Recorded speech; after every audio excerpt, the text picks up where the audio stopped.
Halo Maruners, kembali lagi di Ngoceh Comeback episode ketiga. Pada episode kali ini, kita akan membahas mengenai kerja praktek bersama saya, William Hasudungan Siregar dari Angkatan Siskal 2022 dan juga bersama Kesma Hima Siskal FTK ITS 2024-2025 dengan Mas. Oke, perkenalkan namaku Muhammad Sultan, bisa dipanggil Sultan dari Siskal 2021 dari Kesma. Oke, terima kasih atas perkenalannya. Nah, kali ini kita akan membahas mengenai kerja praktek kan, Mas. Ya. Sebelum itu, menurut Mas sendiri, kerja praktek apa sih itu, Mas? Oke, jadi sepengetahuanku aja ya. Jadi kerja praktek itu adalah salah satu program dari ITS yang mana mahasiswa itu jadi kayak istilahnya itu kalau SMK itu kayak istilahnya PKL. Jadi kita mahasiswa itu mencoba untuk pergi ke lapangan, ke perusahaan-perusahaan ya maksudnya, itu supaya mahasiswa itu tahu. Jadi korelasi antara apa yang dipelajari di kuliah dan juga di lapangan itu seperti apa. Apa yang dipelajari secara teori di kuliah, di kampus, itu gimana realnya itu kalau di lapangan dunia kerja gitu sih. Oke, terima kasih Mas. Menurut Mas nih, seberapa penting sih kerja praktek, apalagi kan ini merupakan langkah yang baik lah untuk mahasiswa, apalagi yang akan dijalani oleh mahasiswa tahun pertama dan kedua ke depannya. Menurut Mas sendiri, itu seberapa penting untuk ke depannya? Oke, jadi kalau seberapa penting, sebenarnya juga penting ya, karena emang kerja praktek ini kan salah satu syarat kita untuk lulus juga kan. Nah, tapi selain untuk syarat lulus tadi, kerja praktek ini juga penting, soalnya mahasiswa itu bisa tahu gitu keadaan realnya di lapangan tuh kayak gimana. Jadi apa yang udah mereka pelajari waktu di kampus itu gimana kenyataannya di lapangan. Gimana pengaplikasian dari semua yang udah dipelajari di lapangan itu kayak gimana. Dan juga untuk program kerja praktek ini juga bisa jadi salah satu wadah ya untuk mahasiswa untuk bertanya lebih lanjut. Mungkin kan mahasiswa kan banyak juga itu kan yang tahu teorinya, cuman kayak kurang paham gitu. Nah, jadi waktu kerja praktek ini kita bisa semakin memahamkan apa yang udah kita pelajari tadi. Jadi kita pun jadi semakin lebih tahu, bisa semakin lebih paham tentang apa yang udah dipelajari tadi. Dan juga kadang kan kondisi real dan juga di teorinya itu kan juga beda. Jadi kita bisa tahu perbedaannya kayak gimana dan gimana cara kita buat mengatasi perbedaan tersebut gitu. Itu sih mungkin. Oh, jadi kayak ibarat kata pengaplikasiannya kita mengunjungi ke perusahaan-perusahaan untuk sekalian belajar dan juga mengaplikasikan materi-materi yang sudah kita dapat di kuliah, betul? Ya, benar kayak gitu. Baik, kebetulan kan Mas, di Siskal sendiri kan kerja praktik itu terbagi atas dua, yaitu ada kerja praktik 1 dan juga kerja praktik 2. Menurut Mas sendiri, itu bedanya apa daripada kerja praktik 1 dan kerja praktik 2 itu sendiri? Oke, jadi kalau setahuku lagi ya ini disclaimer. Jadi sebenarnya kerja praktek itu kalau di ITS itu setahuku nggak ada ketentuan kerja praktek 1 atau 2. Cuman dari Siskal sendiri itu ada 2 kerja praktek. Jadi yang pertama itu ada kerja praktek KP1 sama yang kedua itu KP2 atau kerja praktek 2. Perbedaan yang mencolok sendiri itu sebenarnya ada di perusahaan. Yang pertama perusahaan waktu KP1 itu antara di perusahaan galangan atau enggak di perusahaan main engine kalau nggak salah ya. Cuman aku agak lupa, ada di guidebooknya kerja praktek. Untuk yang di KP2 itu di perusahaan-perusahaan maritim gitu. Dan juga timeline-nya pun berbeda. Jadi untuk KP1 itu biasanya itu dilaksanakan di liburan semester 4 ke 5 dan KP2 itu setelahnya liburan semester 6 ke 7 dan syaratnya pun juga beda gitu. KP1 itu harus ada mengambil mata kuliah ABC dan KP2 itu udah harus ngambil mata kuliah ABC juga. Gitu sih. Oke, dari segi rentang waktu dari KP1 dan KP2, masing-masing dari KP1 dan KP2 apakah ada durasinya gitu Mas? Yang harus dijalanin oleh mahasiswa dalam menjalani KP1 maupun baik itu KP2. Oke, jadi kalau dari pedoman kerja prakteknya Siskal sendiri, itu untuk KP1 maupun KP2 itu dijalankan dalam kurun waktu 1 bulan penuh. Tapi untuk timeline-nya itu biasanya ya tadi kayak di perantara antara liburan semester genap ke ganjil, contohnya kayak semester 4 ke 5 atau semester 6 ke 7. Oke. Mungkin kita masuk ke pertanyaan selanjutnya ya Mas. Kan mungkin Mas merupakan mahasiswa semester 7 ya. Berarti kan sudah mengalami KP1 dan juga KP2 kan Mas. Nah, boleh di-sharing kepada teman-teman Siskal sendiri bagaimana pengalaman kerja praktek Mas selama baik itu KP1 maupun KP2. Jadi mungkin dari KP1 dulu ya. Waktu KP1 itu aku di Orela Shipyard di Gresik. Nah, itu ya di Galangan. Nah, itu sebisa mungkin ketika kita belajar di Galangan itu ya kita belajar banyak gitu. Karena Galangan sendiri kan istilahnya itu kan ilmunya Siskal itu kan banyak di Galangan ya. Dan Galangan pun juga akan menjadi sumber ilmu yang besar bagi mahasiswa Siskal gitu. Nah, jadi ya ketika mungkin sebelum aku KP gitu ya, katakanlah sebelum KP itu aku paham beberapa materi, cuman kayak bingung gitu. Di lapangan itu aslinya kayak gimana. Tapi setelah aku KP1, ketika aku menjalani KP1, jadi kayak gini toh. Jadi kayak misal jadi kayak Bill Gates itu kayak gini bentuknya. Jadi kayak tank top itu bentuknya kayak gini. Jadi kayak struktur kapal tuh aslinya di realnya tuh kayak gini. Kan sebelumnya kan kita cuma belajar itu lewat gambar dan foto doang kan. Kita kan kayak belum tahu realnya kayak gimana gitu. Terus untuk yang KP2 itu aku di KSOP. Jadi itu lebih ke statutory ya. Ke peraturan-peraturan pemerintah.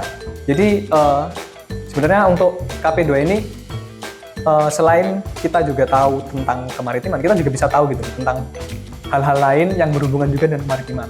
Kalau aku dulu di KSOP itu ya tahu tentang hukum yang ada di maritim kayak gimana. Contohnya itu kayak kapal itu kan wajib ada sertifikat. Nah itu aku jadi tahu gitu. Gimana alur proses dari penerbitan sertifikat itu dari awal kapal mulai dibangun sampai kapal itu udah berjalan itu kayak gimana. Kapal itu kalau udah berjalan terus sertifikatnya itu harus gimana, cara ngurusnya gimana, cara perpanjangnya gimana. Terus apa saja yang harus ada di kapal supaya bisa terbit sertifikat itu, apa aja yang harus dilakukan agar sertifikat itu terbit, seperti itu sih. Jadi jadi kayak lebih tahu aja, manfaatnya sih lebih tahu dari semua yang pernah dipelajarin di kampus, secara teoritis ya, kebanyakan teoritis, itu kita jadi lebih tahu di lapangan itu kayak gimana. Dan kita pun jadinya kayak bisa menghubungkan gitu loh antara apa yang ada di lapangan dan di teori tadi gitu. Jadi kayak ibarat kata kita lebih memahami daripada pengimplementasian dari macam-macam data. Dan juga saya juga kan kemarin kan magang di PT KTU Shipyard kan Mas. Dan juga kemudian dapat galangan yang new building. Dan juga saya memahami bagaimana konstruksi dari kapal, kemudian jenis-jenis pipa, valve, dan juga outfitting di dalamnya juga Mas. Jadi ibarat kata kita semakin memahami ilmu-ilmu yang didapat selama materi-materi kuliah yang didapatkan di Siskal gini. Kadang pun juga bisa kebalik gitu. Misalnya kita kayak di kapal waktu KP kita tahu ada satu hal, misal tahu ada ilmu baru, terus kan waktu kuliah, oh jadi ini yang kemarin tak pelajarin itu kayak ini, oh jadi yang tak pelajarin itu kemarin betul. Ternyata kayak gini gitu kan. Jadi kayak bisa connect lah antara yang di teori sama di lapangan. Betul, karena juga kan galangan tempat banyak sekali fundamental daripada Siskal di situ kan Mas. Oke, masuk ke pertanyaan selanjutnya ya Mas. Oke, mungkin dari teman-teman Siskal sendiri, terutama untuk mahasiswa tahun pertama dan juga tahun kedua, mungkin kan akan melakukan kerja praktik ke depannya kan Mas. Mungkin bisa diceritain dong Mas, alur pendaftaran daripada kerja praktik itu sendiri, dan juga bagaimana pemilihan daripada tempat-tempat daripada kerja praktik sendiri, serta bagaimana tips dalam memilih perusahaan-perusahaan dalam kerja praktik itu sendiri Mas. Oke, jadi mungkin untuk KP untuk pertama itu kan kita harus tahu dulu kita itu KP ke-1 atau KP ke-2. Jadi kalau KP ke-1 kan kita wajib di galangan atau di perusahaan pembuat main engine kalau nggak salah. Mungkin koreksi ya kalau aku ada salah. Nah itu kita harus tahu dulu.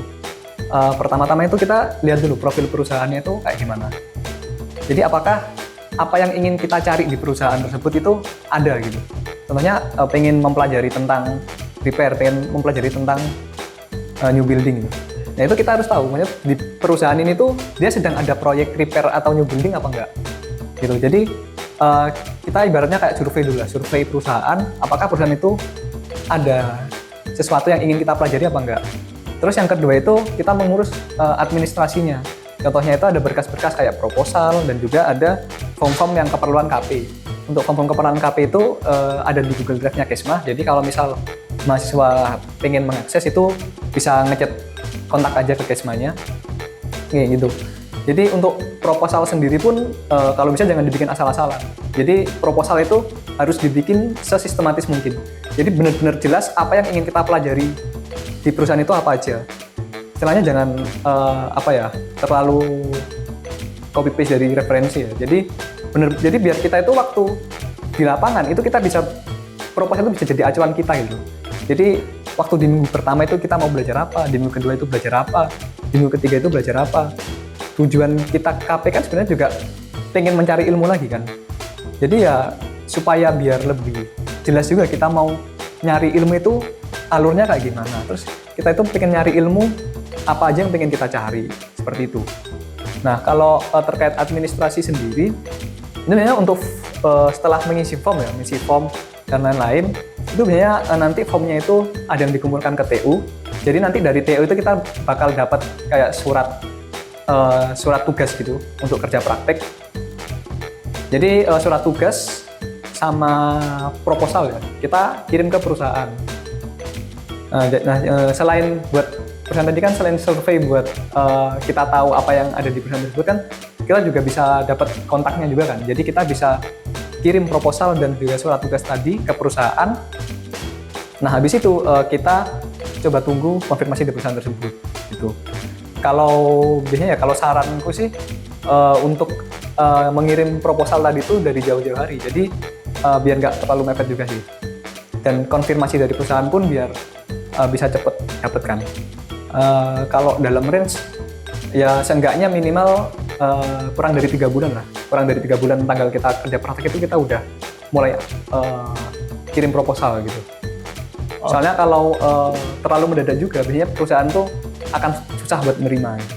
Kalau jauh-jauh hari kan dari perusahaan pun juga bisa menyesuaikan kan tampilan mereka dengan adanya kerja praktek dari mahasiswa, dan mahasiswa pun juga bisa menyesuaikan gitu. Mungkin kita masuk ke pertanyaan selanjutnya ya Mas. Selama kerja praktek sendiri, kebetulan Mas sudah menjalani 2 kali kerja praktek. Apa ilmu yang harus digali selama kita menjalani kerja praktek sendiri, terutama untuk mahasiswa-mahasiswa yang akan menjalani kerja praktek? Oke, jadi kalian kan sebelum melaksanakan kerja praktek kan pasti juga udah belajar sedikit ya teori tentang kapal ya yang ada di Siskal di kampus gitu kan. Nah itu coba kalian gali lebih lanjut lah. Gimana kalau di lapangan tuh kayak gimana? Dan buat mahasiswa pun jangan sungkan, jangan malu gitu kalau pengen tanya ke supervisor atau ke pembimbing praktiknya yang di perusahaan gitu ya. Karena kalian kalau malu ya gimana kalian bisa dapat informasi gitu loh. Yang pokoknya KP itu benar-benar manfaatkan lah, karena kan kalian istilahnya kan mau izin masuk ke perusahaan buat tanya-tanya, buat lihat-lihat itu kan nggak semua perusahaan itu bisa nerima. Nah ini mumpung ada wadah ya, ada wadahnya KP ini. Nah kalian tuh manfaatkan buat gali ilmu sedalam-dalamnya gitu. Karena banyak banget ilmu yang bisa didapatkan. Dan kalian pun kalau di kerja praktek itu jangan sungkan tanya aja sih. Karena kalau kalian sungkan tanya ya kadang perusahaan itu kayak ya dia nggak tanya ya kita nggak jawab gitu. Oke, berarti ibarat kata jangan malu di awal karena sesuai kata pepatah akan sesat di jalan gitu ya Mas? Benar banget. Dan juga teman-teman sendiri pada saat menjalani kerja praktek sendiri haruslah banyak tanya-tanya kepada supervisor dan juga pembimbing-pembimbing daripada kerja praktek teman-teman sendiri gitu. Kadang kan kita kan waktu kuliah itu kan kadang kita itu ada sesuatu yang dibingungin gitu, kayak misal girder gitu kan. Mungkin kan kalau orang yang benar-benar pertama kali belajar kapal kan nggak tahu ya kayak girder itu kayak gimana. Nah, mungkin kan mahasiswa itu kan takut gitu tanya ke dosen. Dan mungkin juga bingung juga kan kalau misal disuruh bayangin girder kalau cuma lihat dari gambar dari Google atau dari foto gitu kan. Nah, itu mumpung kalian di lapangan ya kalian coba tanya kan kayak girder itu kayak gimana sih? Terus kayak palka itu kayak gimana dalamnya? Terus kayak permesinan yang di kapal itu kayak gimana sistemnya? Pipa-pipanya itu kayak gimana? Sistem pompanya itu kayak gimana? Kayak gitu aja sih. Jadi lebih ke kita tanya lebih lanjut lah, kita gali lebih lanjut apa yang udah kita dapat di kampus, Dan kita pun jangan cuma terbatas dari yang udah dipelajarin di kampus. Apapun yang belum ada dipelajarin di kampus, kalau itu emang ilmu baru yang emang perlu kita gali, ya kita gali sebanyak-banyaknya gitu. Oke Mas, terima kasih atas jawabannya tadi Mas yang sangat bagus banget. Oke, kemudian kan Mas, setelah teman-teman sendiri menjalani kerja praktek, mungkin apa saja sih apa yang dilakukan teman-teman setelah dalam menjalani proses-proses dari tahapan KP itu sendiri Mas? Oke, jadi setelah kerja praktek ya, yang pertama pasti kita bikin laporan kerja praktek. Jadi laporan ini ya berisi apa yang kalian pelajarin di sana dan juga ada laporan mingguan dan laporan harian. Jadi istilahnya laporan harian dan laporan mingguan itu ibaratnya kayak berita acara kalian lah, berita acara kalian waktu KP di sana. Apa yang kalian pelajarin, apa yang kalian dapetin di hari tersebut, di minggu tersebut gitu. Dan untuk laporan kerja praktek sendiri itu sebisa mungkin ya dibuat selengkap mungkin ya terkait informasi yang udah kalian dapatkan. Dan juga mungkin setelah laporan udah selesai, untuk pelaksanaan itu ada sidang KP. Jadi sidang KP itu yang pertama itu dilaksanakan dengan dosen wali. Jadi dosen pembimbing itu udah jadi satu sama dosen wali. Jadi pelaksanaan KP itu dilaksanakan sama dosen wali dulu. Nah, setelah dilaksanakan sama dosen wali, biasanya nanti di akhir semester itu bakal ada sidang KP yang dosen penguji. Jadi nilai KP itu ada dua. Yang satu itu dari dosen pembimbing atau dosen wali ya. Yang satu itu dari dosen penguji. Dan untuk pelaksanaan sidang kepada dosen pembimbing atau dosen wali itu sebisa mungkin pokoknya ditaruh di cepat-cepat disidangin gitu loh. Karena biasanya untuk pendaftaran sidang KP, yang sidang KP bersama ya sama dosen penguji, itu biasanya dibuka di minggu ke-8 atau enggak minggu 10. Jadi apa ya, biar kalian juga sebagai mahasiswa nggak mendadak gitu terkait sidangnya, soalnya ada beberapa dosen yang memang ada yang benar-benar pengen menyidang mahasiswa walinya secara serius gitu, maksudnya ditanya benar-benar gitu loh. Oke, jadi ibarat kata setelah teman-teman menjalani kerja praktek harus membuat laporan dan juga laporan tersebut akan disidangkan dengan sidang dosen pembimbing. Terus setelah disidang oleh dosen pembimbing nanti kan ada form 6 ya. Form 6 itu kayak surat pernyataan gitu telah disidang oleh dosen pembimbing. Nah nanti form 6 ini dan juga laporan nanti bisa dikumpulkan ke TU untuk sebagai syarat untuk pendaftaran sidang KP yang bersama dosen penguji. Oke, terima kasih Mas jawabannya. Kita masuk ke pertanyaan selanjutnya ya Mas. Oke, mungkin kan Mas di sini ada agak sedikit unik ya Mas, karena tentunya kita belum mengambil daripada SKS daripada kerja praktek itu sendiri, tetapi sidang KP1 sudah dilaksanakan di semester 5. Boleh cerita-cerita Mas, kenapa hal itu bisa terjadi gitu Mas? Oke, jadi kalau sepengetahuan gue ya, jadi untuk KP itu untuk di Siskal itu kan kebagi jadi dua, KP1 dan KP2. Jadi nanti untuk nilai KP sendiri itu bakal bisa keluar kalau kita udah KP2. Sebenarnya KP1 juga udah bisa, tapi nanti nilainya cuma setengah karena kan ibaratnya kebagi dua gitu, KP1 dan KP2. Nah, jadi ada baiknya itu sebenarnya kita kalau waktu KP1 itu kita udah dapat nilai, tapi masih setengah gitu. Terus waktu kita udah KP2, terus kita udah sidang, dan nanti baru nilai penuhnya. Gabungan dari KP1 KP2 itu nanti akan jadi nilai kerja praktik kita. Jadi untuk ngambil matkul SKS kerja praktik itu setelah melaksanakan sidang KP2 gitu. Oh, berarti nilai kumulatif rata-rata ya berarti ya Mas, dari antara KP1 maupun KP2 sendiri ya Mas? Iya, benar. Mungkin kita menuju bagian akhir daripada Ngoceh Comeback episode 3 mengenai kerja praktek kali ini. Mungkin dari Mas Sultan, ada mungkin dari pendapat ataupun saran dan juga kepada teman-teman yang akan menjalani kerja praktek 1 maupun kerja praktek 2. Oke, jadi mungkin untuk pesan ke teman-teman mahasiswa ya yang ingin melaksanakan kerja praktek, jadi sebisa mungkin kalian tuh waktu kerja praktek gali ilmu sebanyak-banyaknya lah, karena pasti nggak ada ilmu itu nggak ada yang nggak kepake, pasti ilmu itu kepake dan pasti berguna lah. Jadi mumpung kalian punya wadah yang udah disediakan dari departemen, dari Siskal, dari TS, itu kalian manfaatkan sebanyak mungkin. Karena ya kalian bakal rugi gitu kalau kalian nggak manfaatkan itu, karena emang ilmu yang bisa kalian dapatkan waktu kerja praktek itu banyak banget. Dan juga mungkin kalau ada teman-teman yang masih bingung ya terkait kerja praktek itu kayak gimana, terus syarat apa aja yang perlu diperlukan untuk pendaftaran sidang KP atau enggak pengajuan proposal KAPI. Nah itu kalian bisa tanya-tanya ke Kesma. Gitu. Oke, terima kasih Mas Sultan atas informasinya. Oke teman-teman, ini merupakan bagian akhir daripada Ngoceh Comeback episode ketiga.